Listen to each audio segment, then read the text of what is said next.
Oh, hello, yeah. Well, what a great day yesterday was, wasn't it? Yeah.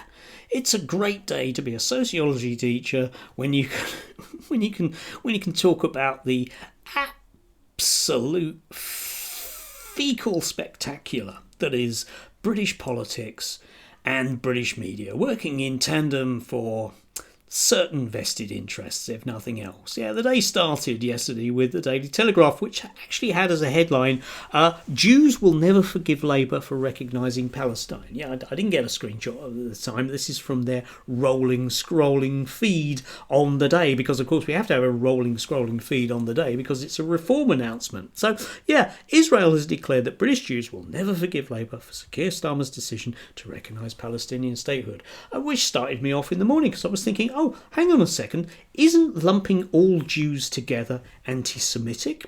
Isn't that the case? And also linking inexorably Jews, in particular British Jews, to the state of Israel as one, isn't that also anti-Semitic? Well, no, apparently it just isn't if the state of Israel does it. So that's okay then, yes.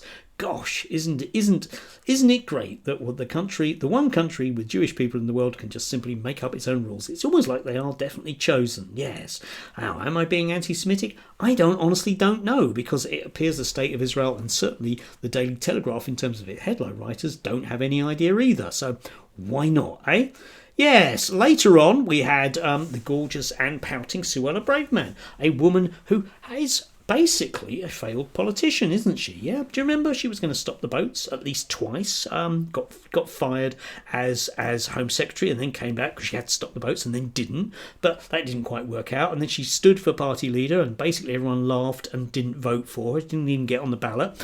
So, yeah. Anyway, she does get a regular easy ride being paid for the Daily Telegraph to write absolute tosh. And, yeah, later on the day we had this. Recognising Palestine is a grave error and diminishes Britain in the eyes of the world. It's painful to watch the atrocities of October 7th rewarded by a weak PM enthralled to leftist extremists. Yes, leftist extremists. Those people that seem to think it's a bit bad to have a genocide.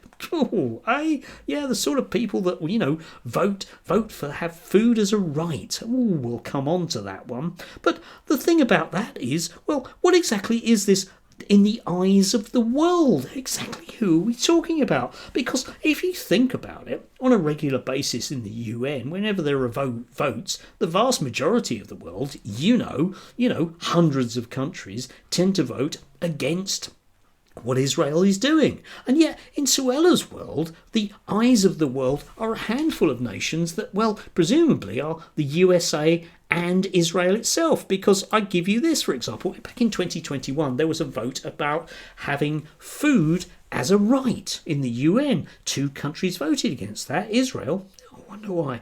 And the USA, I wonder why. Because they always support Israel. And you can see this with the latest ceasefire stuff, eh? Yeah? Who's going to vote against it? Israel and the USA.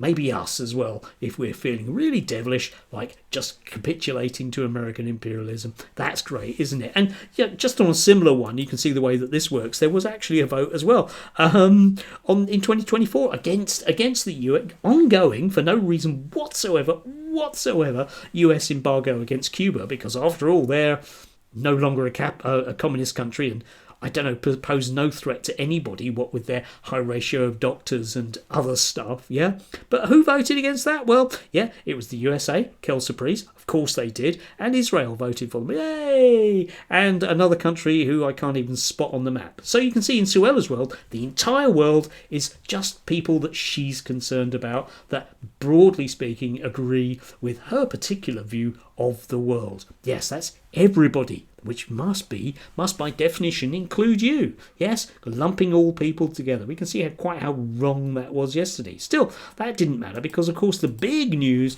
was the Nigel Farage show. I know it's the Lib Dem conference, but you wouldn't want You wouldn't want the British media to actually cover a party with 70 MPs when they can cover a party with, I don't know, maybe 5. I'm not really quite sure who's joined or left, because it does seem to be a one in, one out sort of policy with MPs. But yeah, Farage's big announcement. Yeah, Farage pledges to expel hundreds of thousands of migrants. Reform says mass deportation would, not even could, but would save 234 billion. Yeah, because their mates in Tufton Street have made up that number.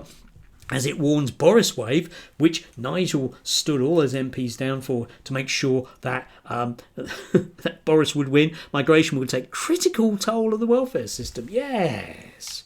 Because, of course, there's nothing finer than basically the Reform Party deciding to cut welfare benefits and also have a go at foreigners. Now, that was covered very extensively and very, very positively by the right-wing press, and indeed all the right-wing channels, and just generally the British media were all told yesterday.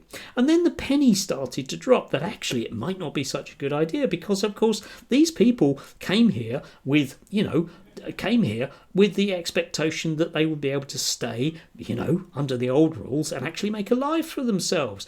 But apparently that isn't good enough anymore, and we'll just send people away. Well, okay then. But of course, the problem is, which people are starting to realise yesterday evening, was, well, what exactly will that mean with our relationships with those countries that we send these people back to, in particular the EU? And where exactly will this definitely 234 billion that will be saved, what exactly will be the other effects on the economy? Because Zia and the rest of them yesterday were sort of making noises that, well, maybe if there's a care home in Worcestershire that needs somebody, we might let somebody in. Well, great, but what exactly is going to go and be the actual effects? Who exactly has costed out the actual economic effects of what Nigel was suggesting? And the answer is nobody, and nobody will. And Nigel won't realistically go in front of anybody to answer those awkward questions, because we all know that his standard response is, well, I don't know. Yeah, still, why doesn't he just make up stuff like Suella does, along with all the other countries in the world, eh? All of the other countries and all of the people that we can all lump together when it's convenient to make a spurious argument. Yay. Anyway, so much for that. The new Nation of Language is out, album is out, so that's quite nice. I might actually, in between paperwork, be giving that a listen. Yes, little slithers of light in my life away from the cluster grouping that is our political and media landscape. Honestly, what have we done to deserve this? Yeah, come the rapture on Tuesday, I think I'll be pleased if, I don't know, it's just some of these people can go. Please, can just some of them go? But of course they won't, will they? They might well profess to Christianity. One of my favourite AbFab quotes is, you may dress like a Christian, but the similarity ends there. Do have a lovely day if you can do. After all, it can't get a lot worse, can it? Oh God, yes it can. Enjoy.